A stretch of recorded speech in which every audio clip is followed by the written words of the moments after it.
Hello friends, welcome back to my channel. আজ আমি তোমাদের 3 অঙ্কের বর্গ করার সংক্ষিপ্ত নিয়ম শেখাবো। তো এই অঙ্কগুলো আমি সাজেস্ট করেছি। তো এখানের এই অঙ্কগুলো আমি কষে তোমাদের দেখাবো।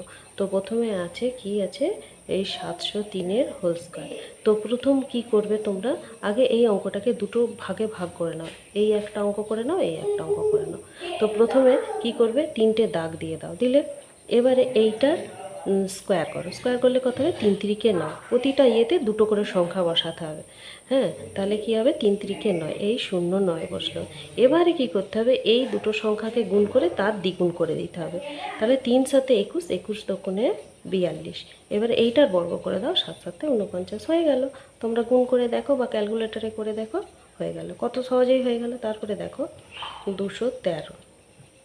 তো কী করবে, তো ভাগ করে নাও, এই একটা সংখ্যা ধরে নাও, এই একটা সংখ্যা ধরে নাও, আর এখানে 3টে দাগ দিয়ে দিলাম। তেরম তেরম কত, 169। এবারে মজাটা হচ্ছে কি, 169-এর একটা এখানে বসবে, আর এই 6 9।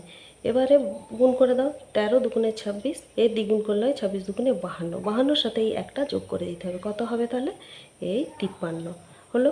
এবারে 2 2 এই 4, দেখো হলো। তারপর এটা দেখো দিয়ে আছে 514 এর হোল স্কয়ার। তাহলে কি হবে, একইভাবে দুটো ভাগে ভাগ করে নিলাম, এখানে 3টে সংখ্যা বসিয়ে নিলাম, 14 14 196। এই হলো। এবার 5 14 70, 70 2 140। 140-এর সাথে 1 যোগ করলে হয় 141। তাহলে দুটো করে সংখ্যা বসবে সবসময়। 141-এর 41 বসে গেল, এখানে 1 রয়ে গেল। 5 5 25, 1 26 হয়ে গেল। তাহলে তোমরা আমাকে এই অঙ্কটা করে দেখাও তো, কমেন্টে জানিও।